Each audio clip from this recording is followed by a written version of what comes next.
Jai Hare Krishna, bem-vindo a todos, estamos aqui juntos para mais uma live com Gurudeva. A live ela é no formato perguntas e respostas, então qualquer dúvida que vocês tiverem podem enviar aqui no chat, que Gurudeva responde uma por uma, aos pouquinhos. Jai Hare Krishna, Jai Om Shrimpada Srila Bhaktivedanta Puri Goswami Maharaj aqui. Guruji, a primeira pergunta que fizeram foi: qual é a dica ou o segredo para se manter na consciência de Krishna como devoto por muitos anos? Uma dica de se manter na consciência de Krishna por muitos anos é não cometer ofensas, né? Essa é a dica principal. Se a gente comete ofensas, o nosso entusiasmo vai diminuir e praticamente a gente pode perder a associação dos devotos. Então, o mais importante é isso, evitar a parada, né? Parada significa justamente o contrário de adoração, o contrário de absorção no objeto do seu amor. Quando nós cometemos a parada, nós nos distanciamos muito do objeto do nosso amor. Então essa é a dica principal. A gente deveria evitar cometer ofensas, né? Quanto mais a gente tem cuidado com isso, é melhor. Ou seja, não adianta, podemos ficar muitos anos na consciência de Krishna, mas uma ofensa ela é capaz de nos tirar rapidamente da prática, né? Então se diz até que, claro que até em Bhava, né? Até em Bhava você pode ainda cometer ofensa, você pode cair da sua posição, mesmo em Bhava, né? Então por isso a gente entende que a ofensa é o principal motivo, né, da gente deixar a consciência de Krishna. Jai Haribol. Como nós podemos saber qual é a nossa cota? Como saber que podemos ir além ou nos contentarmos com o que temos? Não, na realidade a gente deveria, né, sempre tentar se contentar com o que a gente tem, a nível material, né? Shavasiddham Sarvam Jakinta Jagat. Então, Tena Tekitena Bundita Magrida Kassasiddhanam. Então o verso ele fala que cada um, claro, tem a sua cota, você deveria estar contente, né, com aquilo que você tem, e não cobiçar além da sua cota, né? Então isso é uma coisa muito importante, né? Agora, como a gente deve estar, como a gente sabe que a gente está com a nossa cota, né? A gente percebe isso, né? Ou seja, de certa maneira a gente percebe que a gente tem a nossa cota, que você não pode ir além disso, né? Claro que na vida espiritual é diferente, né? Porque você nunca vai estar contente com o que tem, porque realmente isso a gente está lidando com um plano infinito, né? Então quanto mais você tem, mais você quer, né? Quanto mais você está conectado, mais você se sente necessitado, né? Quanto mais você se aproxima, né, mais você percebe que realmente você precisa mais, né? Então isso é como esse aspecto do infinito. Ele é infinito, então se ele é infinito, você nunca consegue chegar a se satisfazer com o que você tem, né? Mas a nível material a gente aceita tudo de uma maneira mais tranquila, né? Ou seja, quando o que nós temos, o que nós adquirimos nesse mundo material, isso realmente algo que vai nos satisfazer na medida que nós entendemos que vamos ter que utilizar isso para Krishna, né? Então, por exemplo, se eu tenho algo, né, e realmente eu consigo utilizar isso para Krishna, então essa é essa é a minha cota. Né? Então sempre a gente vai ver isso. O que nós temos, nós podemos utilizar para Krishna. Né? Então, nesse sentido, a gente vai entender que essa é a nossa cota. Né? Ou seja, é que tudo tem que ser utilizado para Krishna, tudo. Né? Tudo que nós temos, qualquer conexão com o mundo material que nós temos, isso deveria ser utilizado para Krishna. A nossa família tem que ser utilizada para Krishna, o nosso trabalho, os nossos recursos, tudo isso.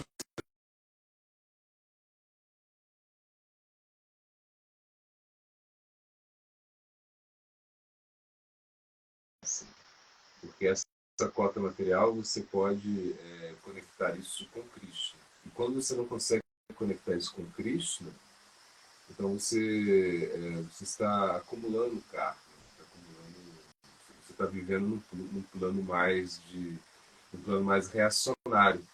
Então com isso a gente acaba se enredando cada vez mais nesse mundo material. Então a gente não deveria realmente almejar mais daquilo que nós temos. Agora, como saber isso realmente entendendo, né, o que nós conseguimos, né, utilizar para Cristo. Ou seja, se nós temos algo que nós podemos utilizar para Cristo, então isso é a nossa cota. Né?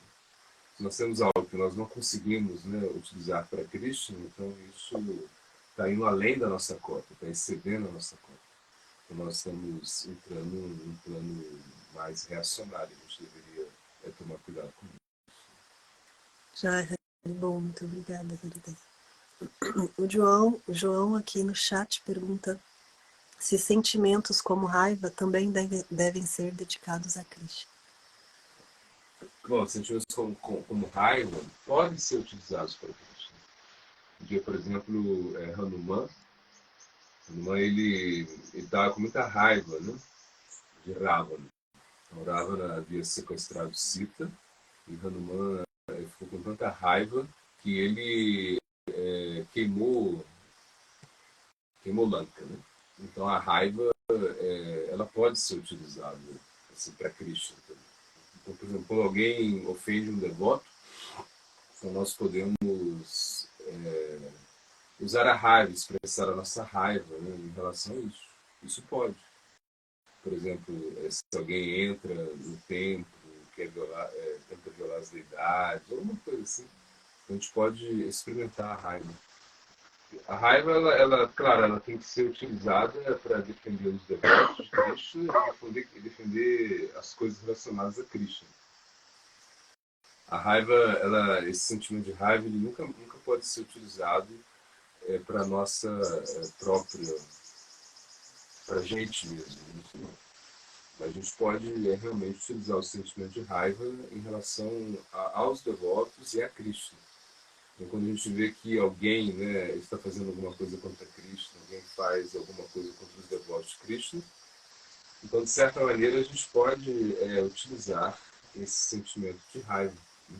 A ira pode ser utilizada nesse sentido. Isso não está errado. Né? Isso é algo que pode ser. Tem espaço para isso. Né? A ira. Ela vai ser utilizada para defender os devotos, para defender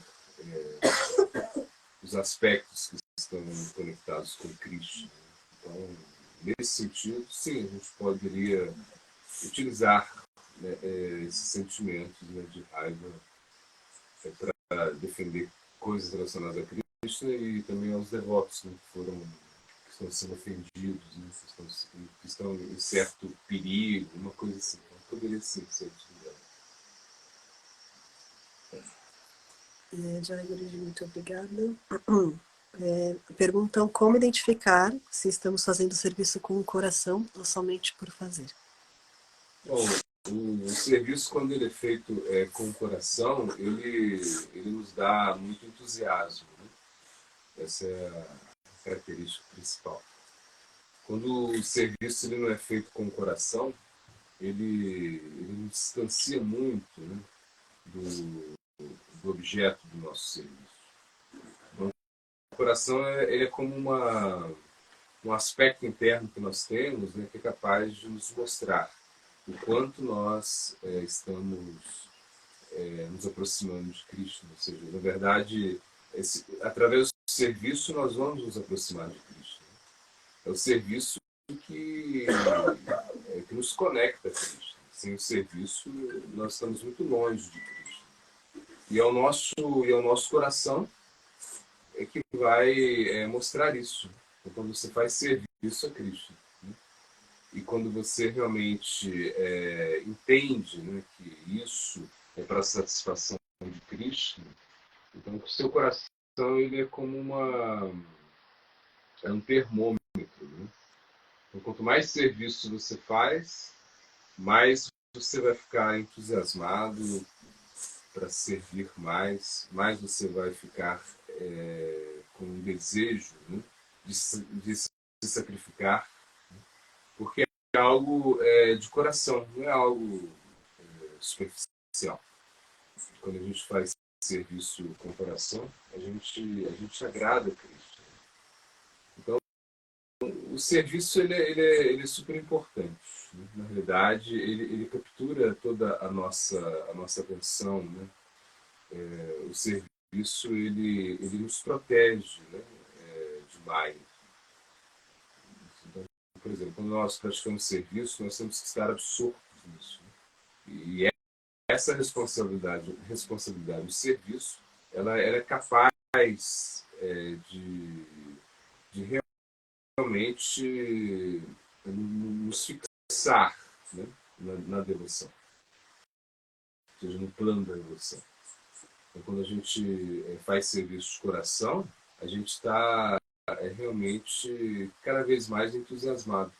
A gente não perde o entusiasmo. Né? O serviço de coração é essa a característica principal.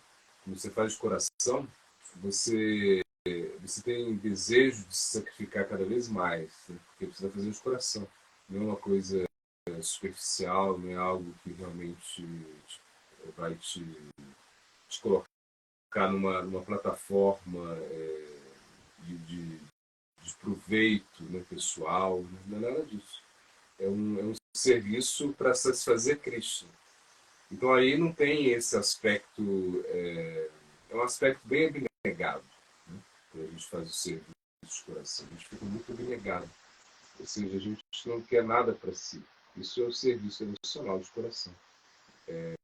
Então você vai ver que quanto mais você serve dessa maneira, mais você acaba ganhando uma oportunidade de conexão. Né? Porque algo é muito, muito real. É algo que está conectado muito com o plano da nossa alma mesmo. Né? Então, coração é isso. Coração é uma coisa que nos conecta direto com Cristo. Isso é o serviço de coração. Jai Guruji. A Matajima Rezari, ela pergunta: Jai Gurudeva, reverências. Quando vemos fotos de castelos e outras coisas que parecem materiais como uma representação do mundo no mundo espiritual, essas coisas são também espirituais? Como podemos entender isso? Ou seja, se você vê essas fotos, né, que a gente vê no Bhagavatam, né, grandes palácios, né, coisas que realmente têm uma conexão com o plano espiritual. Então, são representações do plano espiritual. Né? Então, por exemplo, como o plano espiritual ele se manifesta, né, nesse mundo material. Né? Ou seja, quando a gente vê as fotos de Cristo, quando a gente vê todas essas coisas que estão relacionadas a Cristo, isso é algo que está sendo descrito, é uma realidade que está sendo descrita para nós. Né? Então isso é para a nossa absorção. Né? Então todas essas imagens, tanto é que tem um livro, né, que se fala, né, Janelas para o Mundo Transcendental, ou seja, que realmente é quando um sadhu ele consegue, né, expressar os seus sentimentos, né, através de descrições do plano espiritual. Então, de certa maneira, nós temos uma descrição do plano espiritual, nós temos uma descrição de coisas, de aspectos, né, que se manifestam, né, no plano, agora nesse plano material. Entretanto, que a sua conexão é completamente espiritual. Então, isso nos faz relembrar, né, a nossa posição constitucional. Então, quando a gente está diante, né, de certas figuras, certas imagens, né, que realmente remetem a uma realidade espiritual, isso é porque realmente houve uma descrição desses aspectos, né? O Constantino Bhagavata, ele traz isso, ele traz assim, muitas figuras, né, muitas imagens, né? Mesmo quando a gente pensa em Krishna, quando a gente pensa em Radha, quando a gente pensa em todos esses aspectos superiores, né? Tudo isso tem as suas descrições, né? As suas descrições espirituais, né? Então, realmente, todas essas descrições são, são representações assim, do mundo, né, espiritual. Jai Guruji, perguntamos qual é a consciência adequada que devemos ter para o Janmashtami. Então, o Janmashtami é um dos dias mais importantes, né, para a nossa vida espiritual. E o Janmashtami, a consciência que nós devemos ter é que esse dia é o dia de Krishna. Então, é o dia que a gente vai se lembrar de Krishna o tempo todo, né? É um dia especial para a gente estar sempre se lembrando de Krishna.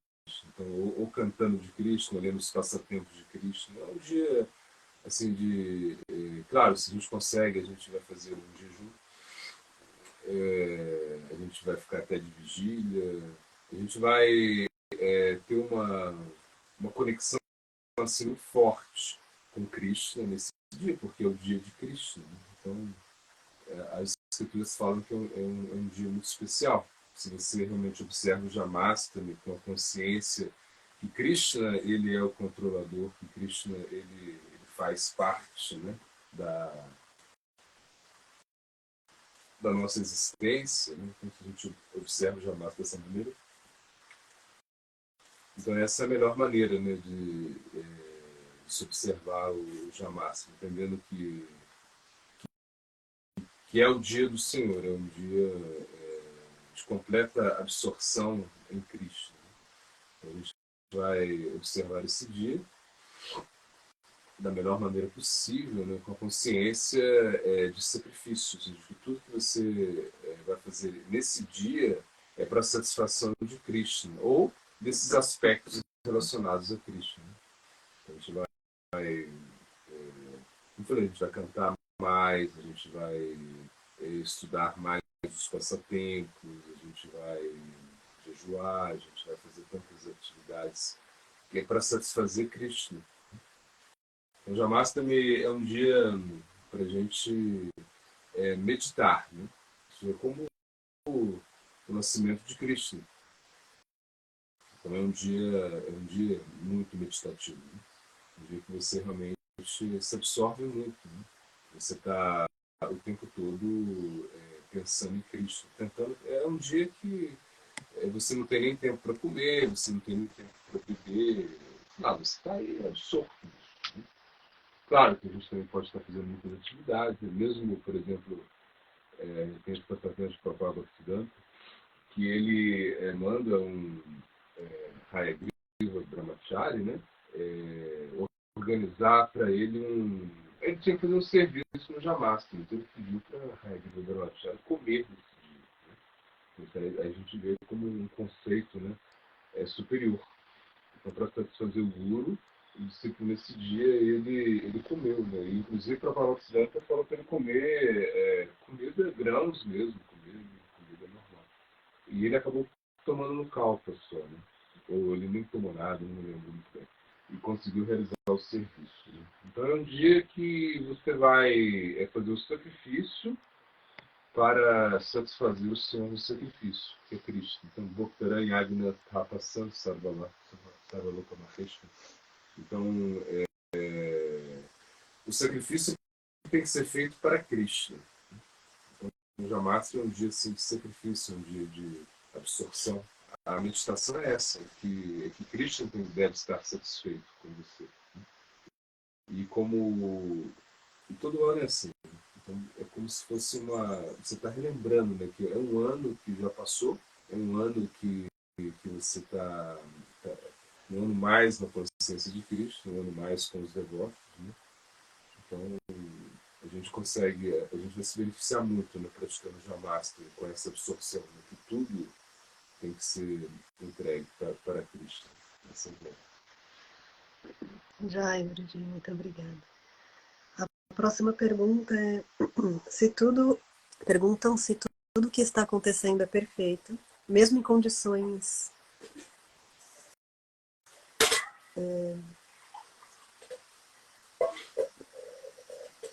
na verdade, a próxima pergunta é se devemos ser fortes, lutar sempre contra a mente, o que estamos sentindo, exercitar a inteligência ou agir com o coração. Não, a gente tem que ser forte, né? A gente tem que sempre utilizar a inteligência e também agir com o coração. Eu acho que isso uma coisa não elimina a outra, né? Você vai agir com a inteligência. Por quê? Porque a inteligência ela consegue situar você numa plataforma mais transcendental, né? Como Krishna ele mesmo ele fala, né? É da Dhambo Jogantam, Janamanta, né? Ele fala, eu dou inteligência, né? Para você vir a mim. Eu tô te dando inteligência. E a inteligência ela sempre vai nos ajudar, principalmente no início, né? No início. No início a inteligência ela vai nos dar um grande apoio. E claro, agir com o coração significa que você segue os devotos de Krishna, porque Krishna ele está no coração dos devotos. Né? Então, se você realmente segue os devotos de Krishna, você está agindo com o coração. Ser forte significa que você está bem situado nas suas convicções. Isso é ser forte. Que você realmente não recua. Quando as coisas acontecem, você entende que isso tem um motivo. Né? Você não precisa realmente colocar a culpa em ninguém. Você não precisa escapar de nada. Né? Você tem que enfrentar as coisas. Né? Isso é agir com inteligência. A inteligência e coração, elas vão trabalhar juntas até certo ponto. Né? É sempre o plano do coração ele vai se estabelecer, né, por cima, né, da inteligência. A inteligência ela ela nos ajuda até certo ponto. Né? Entretanto, o coração sempre ele vai falar, né, mais alto. Né? Ainda sobre esse tema, estão perguntando qual a relação entre inteligência e intuição e se podemos acreditar na nossa intuição.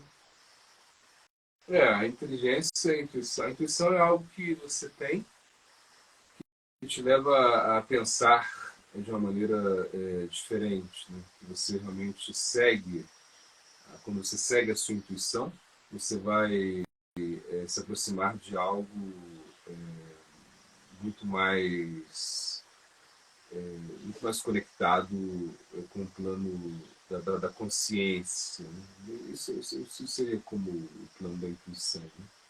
Ou seja, quando você realmente sente que você está fazendo algo para a sua vida espiritual, você está fazendo algo que realmente te conecta, né, com a verdade suprema. Então, essa intuição ela te leva a um sacrifício, a intuição te leva a uma entrega maior, né? Isso é intuição. Então você intui que realmente existe um bem maior, um bem supremo, um objetivo superior. Né? Então você tem uma intuição que realmente tudo pode ser diferente na sua vida espiritual. Essa intuição. A inteligência ela é mais limitada, né? A nossa inteligência ela tem uma certa limitação. A gente não consegue aplicar a nossa inteligência em todos os aspectos. Né? A inteligência ela não vai nos mostrar, né, a verdade mesmo. Né? A inteligência é um apoio, mas a intuição ela é muito mais poderosa, né? Quando a gente realmente faz, sentindo que isso pode realmente modificar a nossa vida. Né? Então, esse é o plano da intuição, um plano diferente do plano da inteligência. Jai, Guruji, muito obrigado. A Mataji Purnamasa, ela pergunta, ela manda, Jai, reverências Maharaj, poderia definir a espiritualidade? O que é ser uma pessoa espiritualizada? Bom, a espiritualidade é você colocar Krishna, né, no centro da sua existência. Isso é espiritualidade. Né? E quando você realmente entende que o plano fenomênico ele não pode satisfazer a sua exigência interna. Né? Isso é espiritualidade. É viver no mundo da espiritualidade significa que você não vai realmente ceder à matéria. Né? Na espiritualidade, você segue uma instrução superior. Né? Isso é o plano da espiritualidade. Então, nós seguimos os nossos gurus, nós seguimos os nossos acharyas, seguimos o Bhagavad Gita, o Bhagavatam. Então, todas essas escrituras, elas nos levam a a um ponto, né? A um ponto de desenvolver a nossa consciência. Né? Mas viver no plano da espiritualidade significa viver no plano da consciência, onde você realmente não tem, não coloca tanta energia, né, na matéria, você não acredita tanto na matéria. Ou seja, a matéria ela está aqui, a matéria ela faz parte, né, da nossa existência, né, os elementos materiais, mas na espiritualidade você consegue ir além disso. Né? Você não se limita. Né? Quando a gente vive no plano da espiritualidade, a gente vive de uma maneira ilimitada. A gente não está muito conectado com esses aspectos, né, que realmente nos deixam. Né, sempre no mundo material, nós somos limitados por esses fatores, né, nascimento, velhice, doença, morte. São limites, né, para a nossa existência. A espiritualidade quando você vive no plano da espiritualidade, você vive além disso. Né? Você está além desses aspectos. Né? Você tá buscando uma coisa que é eterna. Então, viver no plano da espiritualidade é viver no plano da eternidade. Isso é viver no plano da espiritualidade. Quando você realmente acredita, né, que existe uma solução definitiva, né, para todos os seus problemas. Né? A Maheswari pergunta como diferenciar as confusões da nossa mente com Paramatma ou a voz do Guru interior. Não, geralmente é muito difícil você escutar Paramatma, é muito difícil. Geralmente é a mente, né? A mente que nos fala muito forte. E a gente segue a nossa mente. Né? O Paramatma, o contato com o Paramatma, ele é bem raro. Né? Ou seja, Paramatma falar com você, você escutar a voz interior, a voz do Paramatma. Né? Geralmente nós escutamos a voz da nossa mente mesmo. Claro que às vezes um sonho, ou em algumas ocasiões, nós podemos ter uma conexão com o Paraná. Essa conexão é muito tênue, né? Então, geralmente a gente está mais conectado com a nossa mente. Né? Nossa mente ela propõe muitas coisas e nós acabamos ouvindo, né, a nossa mente. Isso é a voz, a voz da mente, né? Não a voz do Paramatma. Por isso a gente deveria escutar a voz dos gurus, né? Ou seja, a voz dos sábios. Isso é muito mais fácil para a gente realmente escutar a respeito da verdade absoluta através dos sábios, através do guru. Né? E não esperar, né, uma revelação de Paramatma. Isso pode acontecer, mas é bem difícil. Né? Geralmente a gente está mais conectado com a voz com a voz da nossa mente. A nossa mente está falando muito para a gente, ao invés de, de Paramatma. Né? Paramatma pode falar para a gente, sim, mas é bem mais difícil que Paramatma se comunique conosco. Né? Geralmente é a nossa, a nossa mente mesmo. Né? Jai, Gurudeva, muito obrigada. O Prabhu Purusha pergunta: Bom dia, Reverências Maharaj. Como nós podemos entender melhor a ideia da transcendência e a imanência na consciência de Krishna? Bom, a transcendência, essa ideia realmente é que nós não somos limitados. Né? Então, se você vive no plano de transcendência, na transcendência, você vai entender que você é ilimitado. Ou seja, que você está conectado com o infinito. Você está conectado com algo que é ilimitado. Porque nós vivemos num mundo de limites. Né? O mundo material é um mundo muito limitado, um mundo de muitas limitações. Né? Então, a sua felicidade é limitada, a sua, a sua saúde é limitada, os seus relacionamentos são limitados. Então, nós vivemos sempre cerceados por limites. Né? Esse é um mundo de limites. Né? Já o mundo transcendental, ele é completamente limitado, por isso que o mundo é Vaikuntha. Né? Vaikuntha significa um mundo sem limites, um mundo que não tem nenhuma limitação, isso é Vaikuntha. Então nós queremos viver nesse mundo, o mundo de Vaikuntha. Né? Nós não queremos estar sempre num plano limitado. Né? Quer dizer, agora nós estamos vivendo um plano muito limitado. A nossa consciência ela está limitada devido aos nossos desejos, né, ilimitados.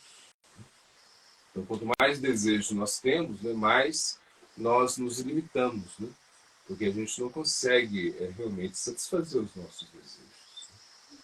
Então, em certo sentido, viver no mundo da transcendência, no mundo onde você realmente pode expandir a sua consciência, isso é a nossa meta. Né? Um mundo sem limites, no plano da consciência, num plano muito mais subjetivo, onde você realmente percebe as coisas de uma maneira diferente. Jai, Guruji, muito obrigada. A Mataji Maheswari pergunta: Gurudeva, essa é a última pergunta. Existe alguma ofensa que se pode cometer ao cultivar a tulasi? Qual consciência devemos ter, se é que a temos, em nossas casas? Não, na realidade, é tudo assim muito misericordiosa. Né? Então é difícil que a gente cometa ofensas, né, em relação a tudo. Assim. Então é muito difícil. Claro que você vai cuidar de tudo como a mais querida de Krishna. Né? Então você tem esse aspecto assim, material de tudo, assim, que a gente pode ver, que é como uma planta, que ela se manifesta nesse plano material para o nosso benefício. Né? Então ela não está limitada a, a esses aspectos materiais, né? Mas mesmo assim ela tem as suas limitações. Né? Então é difícil que você cometa uma ofensa contra Cristo. Né?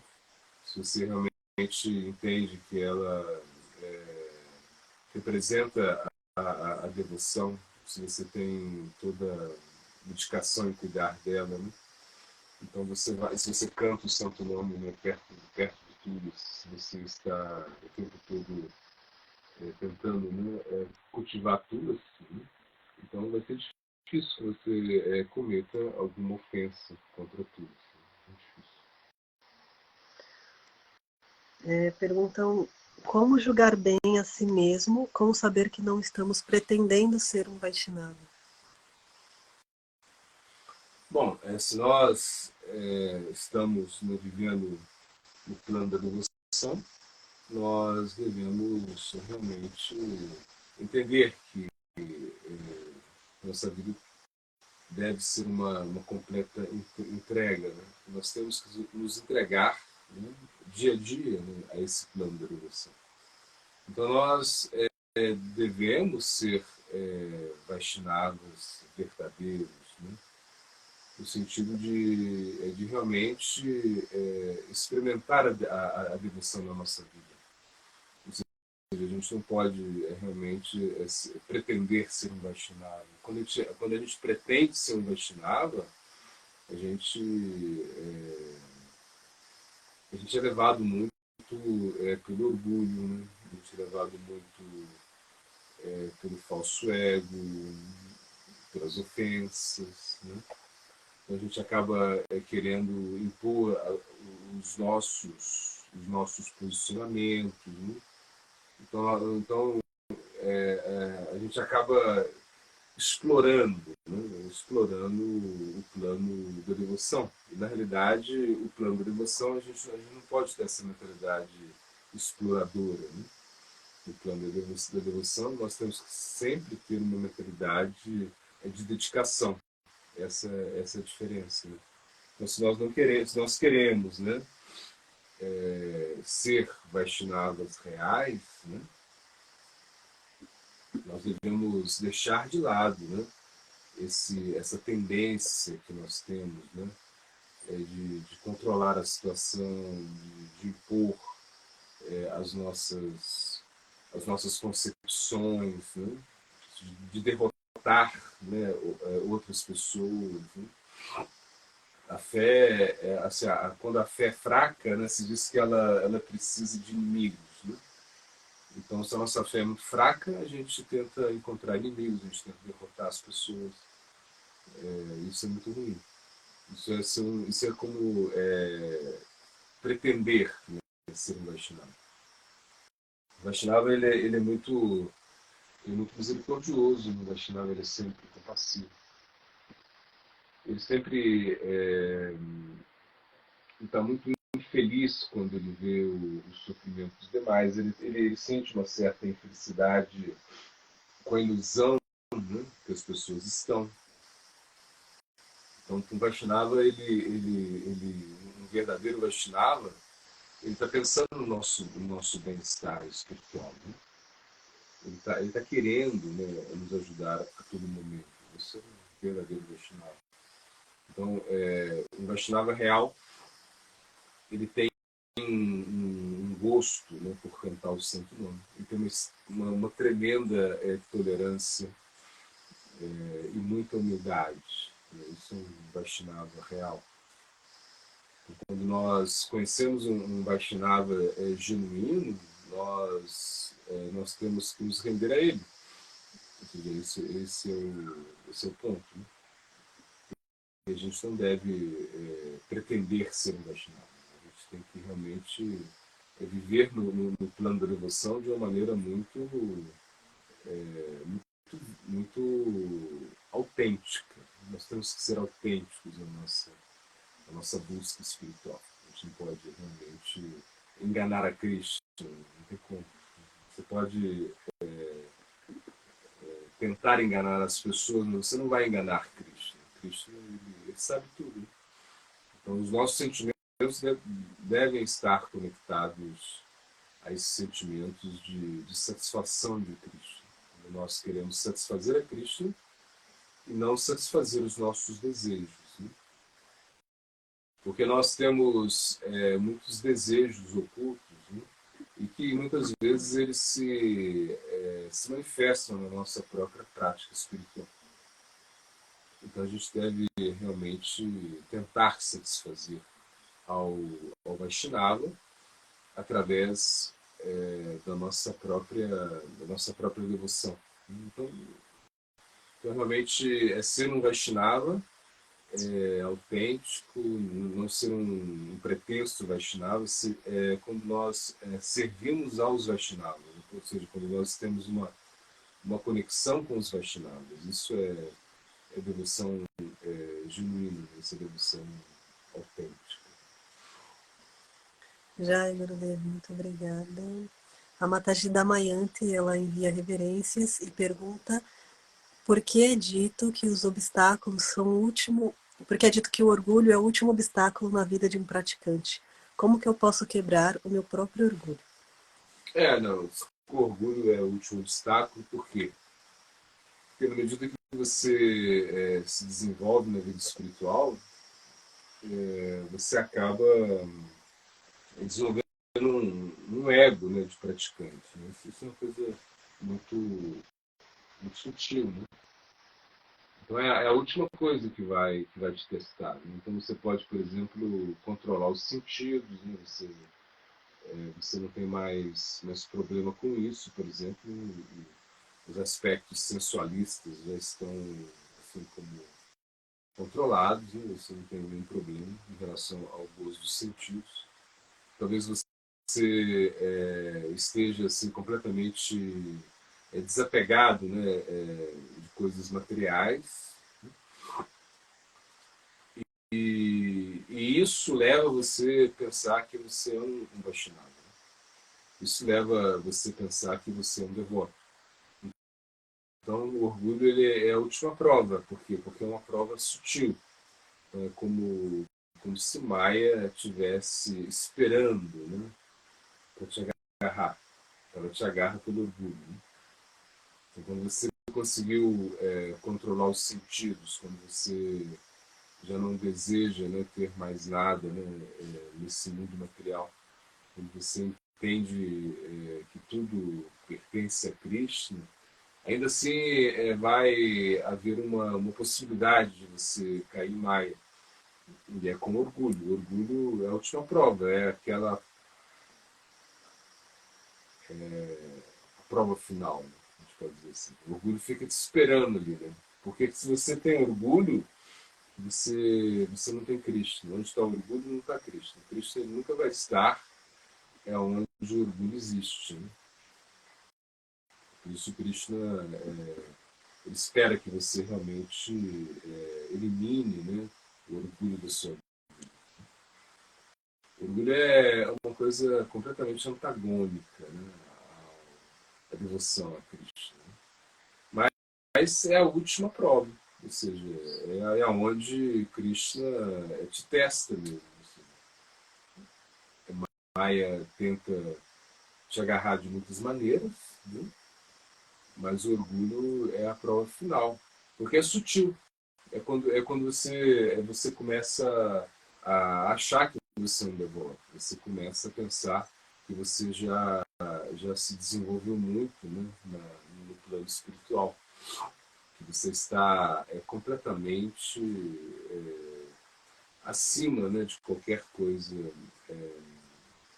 relacionada à matéria. Então isso é como muito perigoso. Né? O orgulho ele é sutil, ele vem nos mostrar, né, que realmente nós não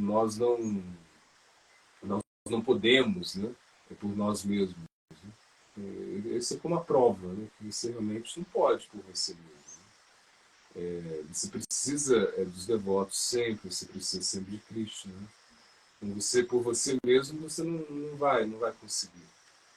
Mas o orgulho é isso. O orgulho é quando você realmente tira os devotos da sua vida, quando você tira Krishna, até Krishna da sua vida, você acha que você vai porque você vai conseguir por você mesmo. Então esse é orgulho. Então é a última prova, sim, é a última prova. É mais esperando ali você, esperando a oportunidade para te agarrar. Né? Então, antes da queda, o orgulho ele aparece, né? Porque realmente o orgulho é um estado de completa absorção em algo que é irreal, né? Que é o seu ego, que é o seu desejo de fama, de prestígio. Né? Então é uma coisa completamente absurda. Então, quando nós pensamos em orgulho, nós pensamos que estamos sempre tirando Cristo nos devotos da nossa vida. Isso é orgulho. Nós colocamos o orgulho, onde está o orgulho, os devotos de Cristo eles não vão estar. Porque um devoto e Cristo, né? Cristo e seus devotos, eles não estão onde o orgulho está. Então, por isso, o orgulho é a última prova. O orgulho, por ele ser sutil, né? Então ele realmente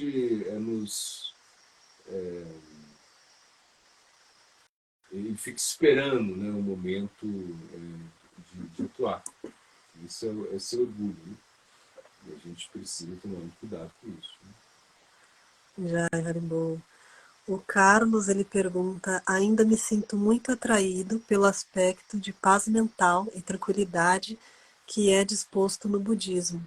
Isso também é outorgado pela consciência de Krishna? Sim, ou seja, esse aspecto assim de paz mental, tranquilidade, isso também se consegue na consciência de Cristo. Só que você consegue isso de uma maneira mais definitiva. Né? Então, no budismo ou em outros processos de yoga, né, você pode ter uma paz mental, você pode ter uma tranquilidade também. Só que é diferente. Ou seja, por quê? Porque você não consegue controlar a mente de maneira definitiva. Né? Então, por mais que você possa experimentar uma certa paz, por mais que você possa experimentar uma certa tranquilidade, então vai chegar um momento que isso é perturbado, né? Isso é disturbado. Né? Então, quando a gente pensa, né, por exemplo, numa meditação, quando a gente pensa no processo para tranquilizar a nossa mente, né, que não seja um processo definitivo, isso nos traz certa tranquilidade, nos traz certa paz, mas não é definitivo. O Bhakti Yoga, através do Bhakti Yoga, você consegue uma paz mental, uma tranquilidade muito mais duradoura, né? Definitiva na realidade. Né? Por quê? Porque você vai pensar em Krishna. Né? Então, ainda que você possa estar, né, experimentando, né, coisas assim, muito desagradáveis na sua vida, você está pensando em Krishna. Né? Isso é paz mental. Quando você pensa em Krishna o tempo todo. Né? Então, essa paz mental você não vai conseguir no budismo, você não vai conseguir em outro processo. Né? Porque, na realidade, a paz mental ela só vai ser estabelecida quando você realmente consegue situar a sua mente numa posição, na sua posição natural, na sua posição constitucional, né? Que é pensar em Cristo. Enquanto a mente não estiver pensando em Cristo, ainda que possa existir alguns estágios de tranquilidade da mente, existe a possibilidade dela perder o controle. Né? Então, por isso a gente entende que a paz mental ela vem com absorção em Cristo mesmo.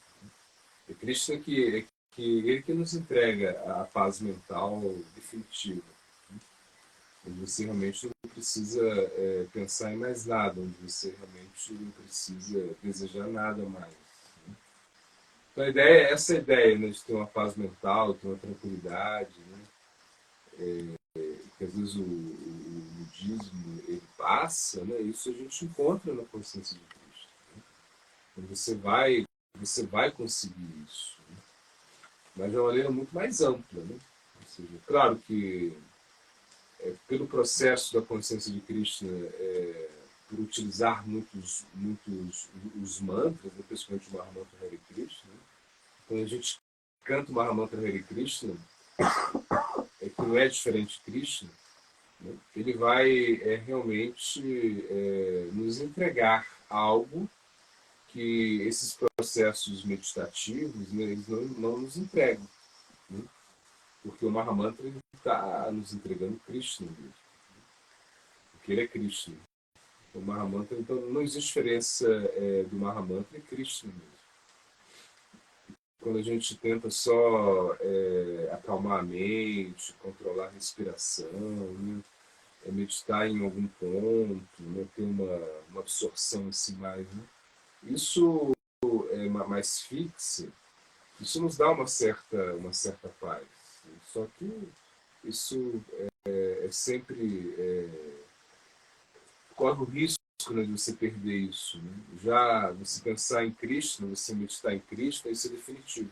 Quando isso se fixa, né, na sua mente, você alcança a verdadeira paz. Ele pergunta qual é a opinião do Senhor sobre o Vipassana. Bom, o Vipassana é uma boa técnica, né, de meditação. Né? Ou seja, onde você realmente tenta controlar, né, a sua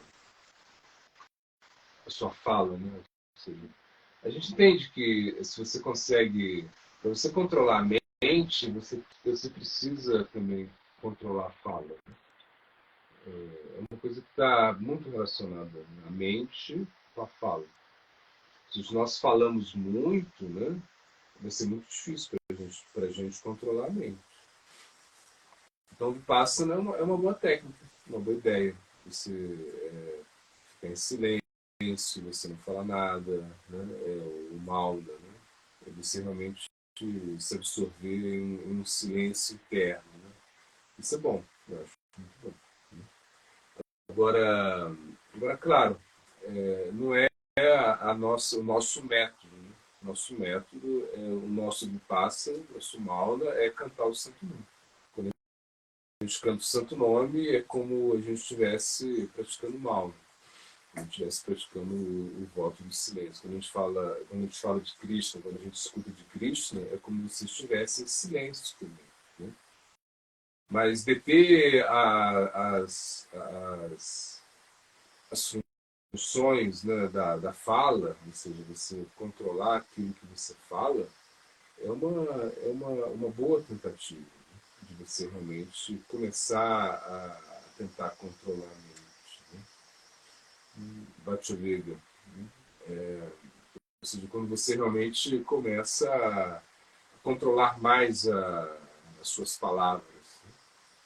Então, eu acho uma técnica boa. Assim, não é nosso método, né. A gente não pratica isso. Mas eu acho muito bom, porque nos traz uma certa sobriedade, né? Nós temos a tendência de falar muito, né? Essa é a tendência. E a gente deveria escutar mais do que falar. Isso deveria ser uma premissa de todos, né? Por isso que nós temos 2 ouvidos e uma boca.